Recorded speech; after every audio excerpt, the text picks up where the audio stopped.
President Trump is traveling to a handful of crucial battleground states this week in order to take some of the attention away from the Democrats. The president is in Wisconsin right now. Chief White House correspondent John Roberts has that story tonight. Good evening, John. Brett, good evening to you. Tradition has long held that the opposing campaign goes dark for the week that the party has its convention. Well, that tradition went out the window back in 2016 and again this year, a real indication of just how high the stakes are for President Trump. 78 days. We're going to win this state. We're going to take back the White House. They were billed as remarks, not rallies, so as not to invite criticism or comparisons with the mega events of 2016.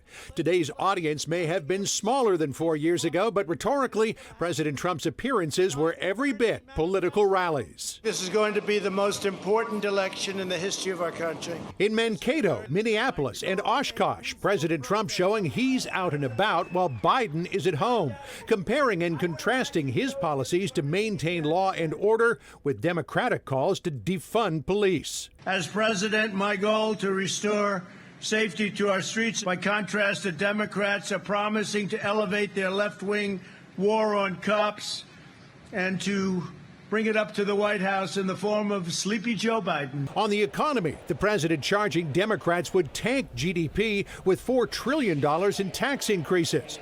President Trump again promising a swift bounce back from the coronavirus crisis, insisting his policies will lead to a full recovery. That's God testing me. Said, you know, you did it once. And I said, did I do a great job, God? I'm the only one that could do it. He said, that you shouldn't say. Now we're going to have you do it again. President Trump also denying Democratic charges. He's trying to hobble the post office to prevent massive mail-in voting. The post office has been a disaster for many, many decades. We want to strengthen the post office, make it good. It lost $78 billion over a relatively short number of years. If you look, Amazon and all these companies that now do, it's a whole new business. They just drop a lot of it right into the post office, and we lose $2 and $3 every time we deliver a package. The president repeating his favorite meme on Joe Biden, portraying him as an unwitting puppet of the far left, but elevating his attacks on progressives, likening them to fascists. And replace American freedom with left-wing fascism. Left-wing, we're going to left-wing all the way. Fascists, they are fascists. Some of them, not all of them, but some of them, but they're getting closer and closer. We have to win this election.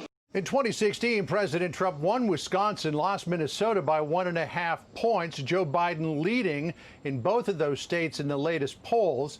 But the polls are beginning to close somewhat. Tomorrow, the president is off to Arizona, which Democrats are eager to flip, and then Pennsylvania on Thursday. The president determined during the Democratic convention not to let a single news cycle go unanswered, let alone an entire week. Brett?